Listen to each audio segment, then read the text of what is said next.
Friends എല്ലാവർക്കും നമസ്കാരം. നമ്മുടെ ഇഷ്ട പരമ്പരയുടെ ഈ ആഴ്ചത്തെ പുതുപുത്തൻ വിശേഷങ്ങളിലേക്ക് ഏവർക്കും സ്വാഗതം. അങ്ങനെ ആരിനെ ഉപേക്ഷിച്ച് താൻ ഒരിക്കലും കൃഷ്ണമംഗലത്തേക്ക് വരത്തില്ല എന്ന് നമ്മുടെ മിത്ര തീർത്ത് പറഞ്ഞിരിക്കുകയാണ്. അതുകൊണ്ട് തന്നെ നന്ദിതയും അനന്തനും വളരെ സന്തോഷത്തോടു കൂടി തന്നെയാണ് കൃഷ്ണമംഗലത്ത് പോകുന്നത്. തൻ്റെ മകൾക്ക് ദേവമംഗലത്ത് ഒരു കുഴപ്പമില്ല, അവൾ വളരെ സന്തോഷത്തോടു കൂടിയാണ് ജീവിക്കുന്നതെന്ന് അവർക്കും ബോധ്യപ്പെടാം. ഏതൊരച്ഛനും അമ്മയും മക്കളുടെ സന്തോഷമല്ലേ ആഗ്രഹിക്കത്തുള്ളൂ. അപ്പം അകത്തേക്ക് കയറി ചെല്ലുന്ന മിത്രയോട് ബാലനും പറയാം, മോളെടുത്ത തീരുമാനം എന്തുകൊണ്ട് ശരിയായി എന്ന് തന്നെയാണ് കേട്ടോ പറയുന്നത്. എൻ്റെ ആരിനെ ഉപേക്ഷിച്ച് ഒരിക്കലും ഈ ദേവമംഗലത്തുള്ളവരെ ആരെയും ഉപേക്ഷിച്ച് എനിക്ക് പോകാനായിട്ട് സാധിക്കില്ല അങ്കിളെ എന്ന് അപ്പം മിത്ര പറയാണ്. അപ്പൊ പെട്ടെന്ന് മീന് പറയും, നീ റൂമിലേക്ക് ചെല്ല്, ഇവിടെ ഒരാള് ആകെ ടെൻഷൻ അടിച്ചിരിക്കുമായിരുന്നു എന്ന് പറയാം. ആരിനാണ് മുറിയിൽ ഇങ്ങനെ പോയിരുന്ന് മിത്രയുടെ ഓരോ വാക്കുകളും മനസ്സിലേക്ക് വീണ്ടും വീണ്ടും വരികയാണേ. അപ്പൊ അതൊക്കെ ഓർക്കുമ്പം ഒരുപാട് സന്തോഷം തോന്നുവാണ് നമ്മുടെ ആര്യന്. അപ്പം മിത്ര വരുമ്പോഴത്തേക്കും ആര്യൻ സകല സ്നേഹവും പുറത്തെടുത്തുകൊണ്ട് പോയി ഓടിപ്പോയി കെട്ടിപ്പിടിക്കുക. അപ്പം മിത്ര പോലും അന്തം വിട്ട് നിൽക്കാണ്. ആര്യൻ എത്രമാത്രം ഭയന്നിരുന്നു, താൻ പോകുമോ എന്ന് പേടിച്ചു പോയിരുന്നു എന്ന് ആ ഒരു പ്രവൃത്തിയിലൂടെ മിത്രയ്ക്കും ബോധ്യപ്പെടാം. എന്താ ആര്യ, ഞാൻ പോകുമെന്നാണോ താൻ കരുതിയത് എന്ന് ചോദിക്കാം. അങ്ങനെയല്ല, ഇന്നലെ തന്നെ വേദനിപ്പിക്കുന്ന രീതിയിൽ ഒരുപാട് ഞാൻ സംസാരിച്ചു. അതൊക്കെ തൻ്റെ മനസ്സിൽ കിടക്കുമ്പോൾ അതുമല്ല, താനാണെങ്കിൽ ഡ്രസ്സും പെട്ടിയൊക്കെ എടുക്കുന്ന കണ്ടപ്പം തൻ്റെ അച്ഛൻ്റെ അമ്മയുടെയും കൂടെ പോകുമെന്ന് തന്നെ ഞാൻ കരുതിയത്. എനിക്കത് സഹിക്കാൻ സാധിക്കില്ലായിരുന്നടോ എന്ന് പറയണം. ആരിനെ ഉപേക്ഷിച്ച് ഞാൻ പോകുമെന്ന് കരുതിയോ? അങ്ങനെ ഇപ്പം താൻ അങ്ങനെ രക്ഷപ്പെടണ്ടടോ എന്ന് ആരിനോട് അപ്പം മിത്ര പറയാണ് കേട്ടോ. തന്നെ ഉപേക്ഷിച്ച് ഞാൻ ഒരിക്കലും പോവില്ല. ആര്യ, നീയല്ലേ എൻ്റെ ലോകം. എനിക്ക് ഇത്രയേറെ സഹായങ്ങൾ ചെയ്ത് എൻ്റെ ഉയർച്ചയ്ക്ക് വേണ്ടി ഇത്രയും അധ്വാനിക്കുന്ന ആര്യനെ വിട്ടിട്ട് ഞാൻ എങ്ങോട്ട് പോകാനാ? കൃഷ്ണമംഗലത്ത് പോയാലും ഒരു നിമിഷം പോലും എനിക്ക് സ്വസ്ഥമായിട്ട് അവിടെ നിൽക്കാനായിട്ട് സാധിക്കില്ല.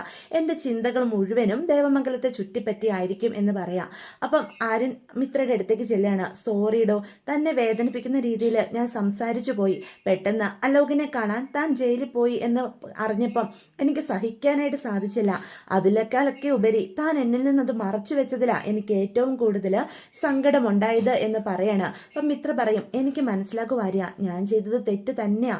പക്ഷെ ഞാൻ പറഞ്ഞല്ലോ, അലോകിനോടുള്ള സ്നേഹക്കൂടുതൽ കൊണ്ടൊന്നുമല്ല, പക്ഷെ അവനോട് എനിക്കൊരു സ്നേഹമുണ്ട്. അവനിങ്ങനെ ജയിലിൽ കിടന്ന് കഷ്ടപ്പെടുന്നതൊന്നും കാണാനായിട്ട് എനിക്ക് സാധിക്കുന്നില്ല. ഞങ്ങൾ ഒരുമിച്ച് കളിച്ച് വളർന്നവരല്ലേ. അവൻ തകരുന്നത് ഒരിക്കലും എനിക്ക് സഹിക്കാൻ കഴിയില്ല. അതുകൊണ്ടാ എങ്ങനെയോ ഞാനങ്ങ് പോയതാ എന്ന് മിത്ര വീണ്ടും പറയാം. അത് കേൾക്കുന്ന ആരും പറയും, സാരമില്ല, എനിക്ക് മനസ്സിലാകും എന്ന് പറയണം. പക്ഷേ അനുക്കുട്ടിയോട് അവൻ ചെയ്ത തെറ്റല്ലാതെ ആകുന്നില്ലല്ലോ. അവളുടെ ജീവിതം വെച്ചിട്ടല്ലേ അവൻ കളിച്ചത്. അവൻ അങ്ങനെ ഒരു പ്രവൃത്തി ചെയ്യാതിരുന്നെങ്കിൽ ഇന്ന് ജീവന്റെ ഒപ്പം സന്തോഷത്തോടു കൂടി ജീവിക്കേണ്ടവളായിരുന്നില്ലേ അനുശ്രീ എന്ന് ചോദിക്കാം. അപ്പം മിത്ര പറയും, എനിക്കറിയാം ആര്യ, അലോകിനെ ഞാൻ ഒരിക്കലും ന്യായീകരിക്കുന്നില്ല.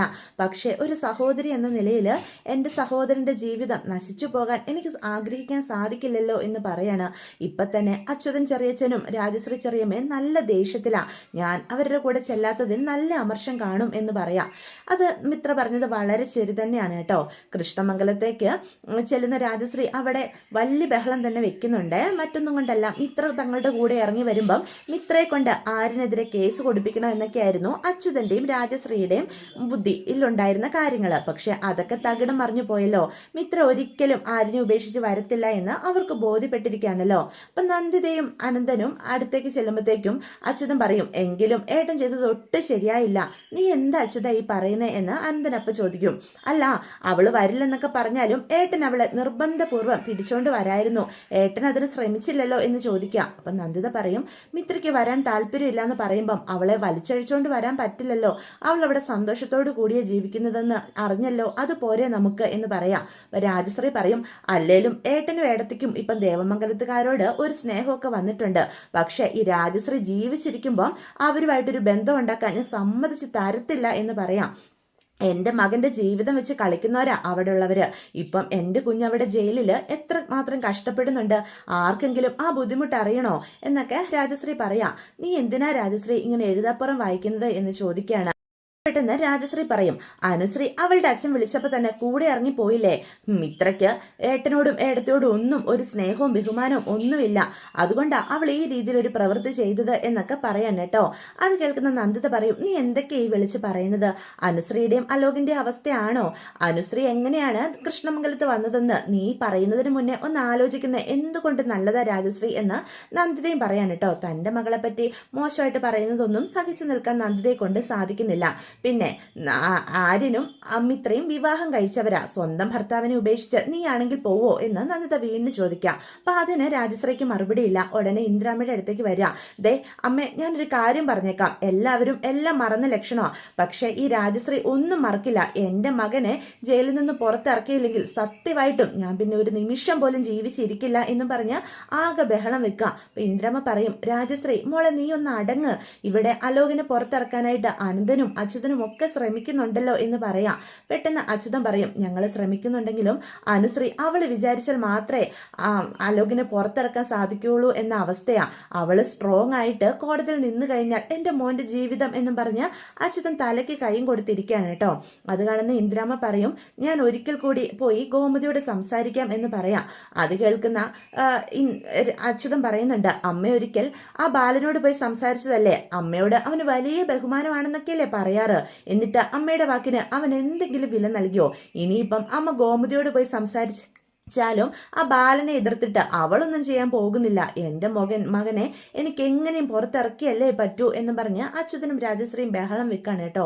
എല്ലാവർക്കും അലോക് ജയിലിൽ കിടക്കുന്നതിൽ നല്ല സങ്കടമുണ്ട്. അപ്പൊ അനന്തം പറയും, നീ സമാധാനപ്പെട്, നമ്മുടെ വക്കീല് സ്ട്രോങ് ആയിട്ട് തന്നെയല്ലേ നിൽക്കുന്നത്, നമുക്ക് ശ്രമിക്കാം, എന്തായാലും 15-ാം തീയതി അലോകിനെ നമ്മൾ പുറത്തിറക്കിക്കൊണ്ട് വന്നിരിക്കും, അത് പോരെ നിനക്ക് എന്ന് പറയാം. അപ്പൊ ഇതെല്ലാം കണ്ടും കേട്ടും നമ്മുടെ ധർമ്മനും സുകന്യയും അവിടെ അടുത്ത് തന്നെ നിൽക്കുന്നുണ്ട് കേട്ടോ.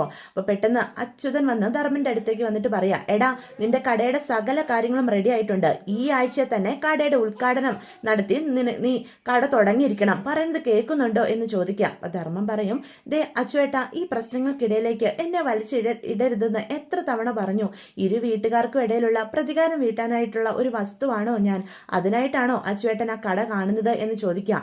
പെട്ടെന്ന് ഇന്ദിരാമ്മ പറയും, മോനെ ധർമ്മ, നീ അങ്ങനെയൊന്നും ചിന്തിക്കേണ്ട കാര്യമില്ല, നിനക്ക് വേണ്ടി നിന്റെ നിലനിൽപ്പിന് വേണ്ടിയാ കടയിട്ട് തരുന്നത്, നീ അങ്ങനെ മാത്രം കരുതിയാൽ മതി, നിനക്ക് വേണ്ടി ഒരു ജീവിതം എന്നും മറ്റുള്ളവരുടെ കീഴിൽ ജീവിച്ചാൽ മതിയോ എന്ന് ചോദിക്കാം. അപ്പൊ അത് ശരിയാണെന്നുള്ളത് കൊണ്ട് ധർമ്മനൊന്നും മിണ്ടുന്നില്ല. പെട്ടെന്ന് സുകന്യ അച്യുതനോട് പറയും, അച്ചുവേട്ടാ ധർമ്മേട്ടൻ ഇങ്ങനെ പലതും പറയും, അതൊന്നും അച്ചുവേട്ടൻ കാര്യമാക്കണ്ട, ഈ ആഴ്ച തന്നെ കടയുടെ ഉദ്ഘാടനം നടത്താം. ഇനിയിപ്പം ധർമ്മേട്ടന് കടയിലെ കാര്യങ്ങളൊക്കെ നോക്കി നടക്കാൻ ബുദ്ധിമുട്ടുണ്ടെങ്കിൽ ഞാനുണ്ടല്ലോ ഇവിടെ, ഞാനിവിടെ വെറുതെ ഇരിക്കുവാണല്ലോ, ധർമ്മേട്ടനോടൊപ്പം കടയിൽ പോയി കടയിലെ കാര്യങ്ങളൊക്കെ നന്നായിട്ട് നോക്കി നടത്തുന്ന കാര്യം ഞാൻ ഏറ്റു എന്ന് പറയാം. അത് കേൾക്കുന്ന രാജശ്രീ പറയും, സുകന്യെ, നീ എനിക്കൊരു വാക്ക് തരണം, കടയിലെ കാര്യങ്ങൾ നോക്കി നടത്തുക മാത്രം പോരാ, നീ ആ ബാലനുണ്ടല്ലോ അയാളുടെ ഒരു ഗോമതി സ്റ്റോർ അത് നീ പൂട്ടിക്കണം, അയാളും അയാളുടെ കുടുംബവും തെരുവിലേക്ക് ഇറങ്ങി തെണ്ടുന്നത് കണ്ടാലേ എനിക്ക് സമാധാനമാകൂ, എന്റെ മകനോട് അവർ ചെയ്തതിനൊക്കെയുള്ള ശിക്ഷ അവർക്ക് കിട്ടുക തന്നെ വേണം എന്ന് വാശിയോടുകൂടി പറയാൻ കേട്ടോ രാജശ്രീ. അത് കേൾക്കുന്ന ഇന്ദിരാമ്മ പറയും, രാജശ്രീ നീ ആദ്യം നിന്റെ മനസ്സിലെ ഈ ദേഷ്യവും വൈരാഗ്യവും ഒക്കെ എടുത്തു മാറ്റ്, അലോക് എങ്ങനെയെങ്കിലും ഒന്ന് വീട്ടിലേക്ക് വരട്ടെ എന്ന് പറയാം. ഇതേ സമയം അലോകിന്റെ അവസ്ഥയിൽ നമ്മുടെ ഇന്ദിരാമ്മയ്ക്കും ഒരുപാട് സങ്കടമുണ്ട്. ഗോമതിയോട് കൂടി ഒരിക്കൽ സംസാരിച്ച് നോക്കിയാലോ എന്നൊരു ചിന്ത ഇന്ദിരാമ്മയുടെ മനസ്സിലേക്ക് കടന്നു വരിക. അതുകൊണ്ട് തന്നെ ഗോമതിയെ കാണാനായിട്ട് ദേവമംഗലത്തിന്റെ വേലിയുടെ സൈഡിലേക്ക് നമ്മുടെ ഇന്ദിരാമ്മ ചെല്ലാം. അപ്പൊ അമ്മ അവിടെ നിൽക്കുന്ന കാണുന്ന ഗോമതി അടുത്തേക്ക് ചെല്ലാണ്. എന്താ അമ്മേ എന്ന് ചോദിക്കുക. ഗോമതി, മോളെ നിന്നോട് ഞാൻ അപേക്ഷിക്കുക എന്ന് പറയാ. എന്താ അമ്മ, എന്താ പറയാൻ ഉദ്ദേശിക്കുന്നത് എന്ന് ഗോമതി ചോദിക്കുക. അലോകിന്റെ കാര്യം, അവൻ ജയിലിലായി പിന്നെ കൃഷ്ണമംഗലത്ത് ഒരു സമാധാനവും ഇല്ല, എല്ലാവർക്കും എപ്പോഴും സങ്കടം തന്നെയാ, അനന്തനും അച്യുതനും അവരുടെ സങ്കടം മനസ്സിൽ ഒതുക്കുക. പക്ഷെ രാജശ്രീ അവള് അത്രയേറെ വാശിയോട് കൂടിയാ ഇപ്പം മുന്നോട്ട് പോകുന്നത്, എങ്ങനെയും അലോകിനെ പുറത്തിറക്കണം മോളെ എന്ന് പറയാണ്. അത് കേൾക്കുന്ന ഗോമതി പറയും, അമ്മയുടെ കൊച്ചുമകളല്ലേ അനുശ്രീ, അവളോട് അലോക് ചെയ്തത് ശരിയാണെന്ന് അമ്മയ്ക്ക് തോന്നുന്നുണ്ടോ? അലോകിന്റെ അവസ്ഥയിൽ എനിക്കും അവനോട് സഹതാപം തോന്നി, അവനാകെ കോലം കെട്ടുപോയിട്ടുണ്ട്, ഞാൻ അവനെ കണ്ടിരുന്നു എന്ന് പറയാ.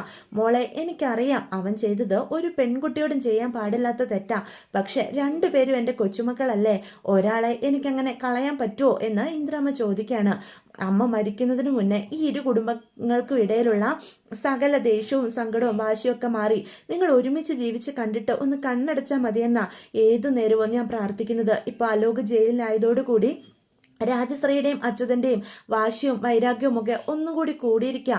മോള് ബാലനെ കൊണ്ട് ആ കേസ് ഒന്ന് പിൻവലിപ്പിക്കണം എന്ന് പറയാണ്. അമ്മേ, ഞാനത് ബാലേട്ടനോട് ഒരിക്കൽ പറഞ്ഞതാ, പക്ഷെ ബാലേട്ടൻ വാശിയിൽ തന്നെയാ, അമ്മയ്ക്കറിയാലോ ബാലേട്ടനെ എതിർത്ത് ഞാൻ അങ്ങനെ ഒരുപാടൊന്നും പ്രവർത്തിക്കത്തില്ല എന്ന് പറയാൻ കേട്ടോ. മോളെ, നീ ഇങ്ങനെ പോയി കഴിഞ്ഞാൽ ടെൻഷൻ അടിച്ച് നിന്റെ അമ്മ ഇഞ്ചിഞ്ചായിട്ട് ഇല്ലാതാകും, ഞാൻ മരിക്കുന്നതാണോ എൻ്റെ മോള് കാണേണ്ടത്, നെഞ്ചുപൊട്ടി ഞാൻ മരിച്ചു പോകുമെന്നും പറഞ്ഞ് ഇന്ദിരാമ്മ ഗോമതിയുടെ മുന്നിൽ നിന്ന് കരയാണ് കേട്ടോ. തൻ്റെ അമ്മയുടെ സങ്കടം കാണുന്ന ഗോമതിക്ക് സഹിക്കാൻ ഞാൻ ബാലേട്ടനോട് സംസാരിച്ചു നോക്കാം എന്ന് ഗോമതി പറയാണ്. കുടുംബങ്ങൾക്കും ഇടയിലുള്ള ദേഷ്യവും വൈരാഗ്യവും ഒക്കെ മാറോ ഇല്ലയോ എന്ന് എനിക്കറിയില്ല. അമ്മയ്ക്കറിയാലോ, ഇവിടെ ആരും മനഃപൂർവ്വം അവിടെ വന്ന് പ്രശ്നം ഉണ്ടാക്കുന്നില്ല. എപ്പോഴും അച്ചുവേട്ടനല്ലേ ഓരോ പ്രശ്നങ്ങളായിട്ട് വരുന്നത്. അതിന് കൂട്ടു നിൽക്കാൻ അലോകം ഉണ്ടാകും എന്ന് പറയാം. അത് ശരിയായതുകൊണ്ട് തന്നെ ഇന്ദിരാമ്മ ഒന്നും പറയുന്നില്ല. അപ്പൊ ഗോമതി അവിടെ നിന്ന് പോവാ. അമ്മ സങ്കടപ്പെടല്ലേ, ഞാൻ ബാലേട്ടനോട് ഇതിനെപ്പറ്റി സംസാരിച്ച് നോക്കാം എന്നൊക്കെ പറയാൻ കേട്ടോ. അപ്പൊ ഇന്ദിരാമ്മ പ്രതീക്ഷയോട് കൂടി തന്നെയാണ് കൃഷ്ണമംഗലത്തേക്ക് കയറി ചെല്ലുന്നത്. അപ്പം രാജശ്രീയും നന്ദിതയും ഇത് കാണുന്നുണ്ട്. എന്തായി, അമ്മ ഗോമതിയോട് സംസാരിച്ചിട്ട് കേസ് പിൻവലിക്കാമെന്ന് അവൾ പറഞ്ഞു എന്ന് രാജശ്രീ ചോദിക്കുകയാണ്. അവള് ബാലനോട് സംസാരിക്കാമെന്ന് എനിക്ക് ഉറപ്പ് തന്നിട്ടുണ്ട് എന്ന് പറയാം. അവളങ്ങ് സംസാരിക്കില്ല, എനിക്കറിയാം. അല്ലെങ്കിൽ തന്നെ ആ ബാലനോട് അമ്മ നേരിട്ട് പറഞ്ഞിട്ട് പോലും അവര് കേട്ടിട്ടില്ലല്ലോ. എൻ്റെ മോനെ പുറത്തിറക്കിയില്ലെങ്കിൽ സത്യമായിട്ടും ആ ദേവമംഗലം, ആ ചെറ്റക്കുടിലിന് ഞാൻ തീ വെക്കും എന്ന് പറഞ്ഞ രാജശ്രീ അവിടെ നിന്ന് ദേഷ്യപ്പെടുക. അപ്പൊ നന്ദിത പറയും, നീ ഒന്ന് അടങ്ങന്റെ രാജശ്രീ, 15 തീയതി അല്ലേ കേസ് വിളിക്കുന്നേ, അന്ന് ഉറപ്പായിട്ടും അലോക് പുറത്തിറങ്ങും. അതിനായിട്ടല്ലേ എല്ലാവരും ശ്രമിക്കുന്നത്. അതുമാത്രമല്ല, ഗോമതിയോട് അമ്മ പറഞ്ഞിട്ടുണ്ടല്ലോ, ഗോമതി ബാലനോട് പറഞ്ഞാൽ ബാലൻ ചിലപ്പം തീരുമാനത്തിൽ മാറ്റം വരുത്തും എന്ന് പറയാൻ കേട്ടോ. എൻ്റെ മോൻ ഇങ്ങോട്ട് വന്നോട്ടെ, എല്ലാവർക്കും ഉള്ളത് ഞാൻ കൊടുക്കുന്നുണ്ട് എന്ന് പറഞ്ഞ രാജശ്രീ നിൽക്കുന്നത്. അവൻ്റെ കല്യാണം ആർഭാടപൂർവ്വം ഈ നാടും നാട്ടുകാരും അറിഞ്ഞു തന്നെ ഞങ്ങൾ നടത്തും. എൻ്റെ മോൻ നല്ല കോടീശ്വരിയായ ഒരു പെൺകുട്ടിയുടെ കൂടെ സന്തോഷത്തോടു കൂടി ജീവിക്കുന്നത് ദേവമംഗലത്തുള്ളവർ എല്ലാവരും കാണും എന്നൊക്കെ രാജശ്രീ വാശിയോട് പറയാം. അത് കേൾക്കുന്ന ഇന്ദ്രമ്മ പറയും, രാജശ്രീ, നിന്റെ മനസ്സിലെ വാശിയും ദേഷ്യവും ആദ്യം നീ കള. നിന്റെ മകൻ ഇവിടെ ജയിലില്ല, അവന് വേണ്ടി നമുക്ക് എല്ലാവർക്കും പ്രാർത്ഥിക്കാം എന്ന് പറയാം. അത് കേൾക്കുന്ന രാജശ്രീ ഒരു പൊടിക്ക് ഒതുങ്ങാണ് കേട്ടോ.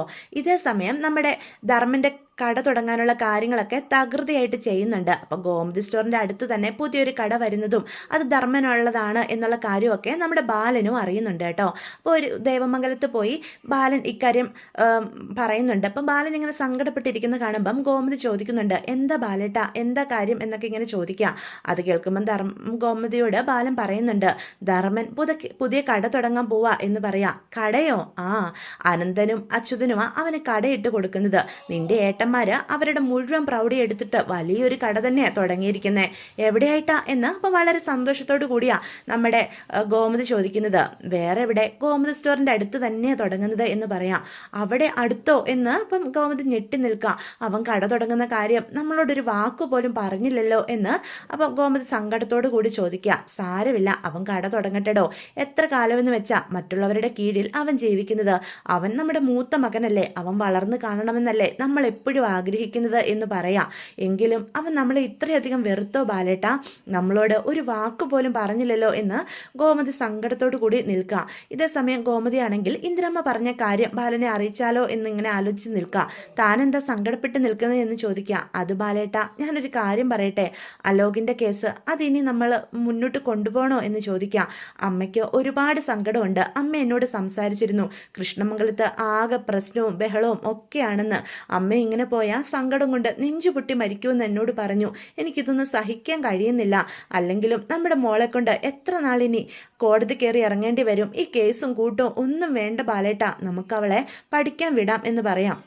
അപ്പോൾ ഇതൊക്കെ ഇവരുടെ സംസാരം കേട്ടുകൊണ്ട് നമ്മുടെ മിത്രയും അവരുടെ തൊട്ടടുത്ത് നിൽപ്പുണ്ട് കേട്ടോ. അപ്പം ഇവർ മിത്രയെ കാണുന്നില്ല. അപ്പം അച്ഛനും അമ്മയും ഇങ്ങനെ സംസാരിക്കുന്നതും അമ്മയ്ക്കും ഈ കേസുമായിട്ട് മുന്നോട്ട് പോകുന്നത് താല്പര്യമില്ല എന്നുള്ള കാര്യവും ഒക്കെ നമ്മുടെ മിത്രയ്ക്ക് മനസ്സിലാവും. അവളുടെ മുറിയുടെ വാതിക്കലാണ് കേട്ടോ അവൾ നിൽക്കുന്നത്. മിത്രയ്ക്ക് ഇതെല്ലാം വ്യക്തമായിട്ട് കേൾക്കാവേ. അപ്പം പെട്ടെന്നാണെങ്കിൽ ഗോമതി പറയും, ബാലേട്ടൻ എന്താ ആലോചിക്കുന്നത്? അപ്പം ബാലൻ പറയും, ഇല്ല, എൻ്റെ മോനോട് തെറ്റ് ചെയ്ത ഒരുത്തനോട് ക്ഷമിക്കാൻ ഈ ബാലൻ ഒരിക്കലും സാധിക്കില്ല എന്ന് തീർത്തു പറയാം. ബാലേട്ട, ഈ കേസ് കാരണം നമ്മുടെ കുടുംബത്തിലും പ്രശ്നങ്ങളുണ്ട്. മിത്രയ്ക്കും ഈ കേസും കൊണ്ട് മുന്നോട്ട് പോകുന്നതിൽ ഒരു താല്പര്യമില്ല. ആരിനും അവൾക്കും ഇടയിൽ ചെറിയ പ്രശ്നങ്ങളൊക്കെ ഉണ്ടായി തുടങ്ങിയത് തന്നെ അലോകിൻ്റെ പേരില എന്ന് പറയാം.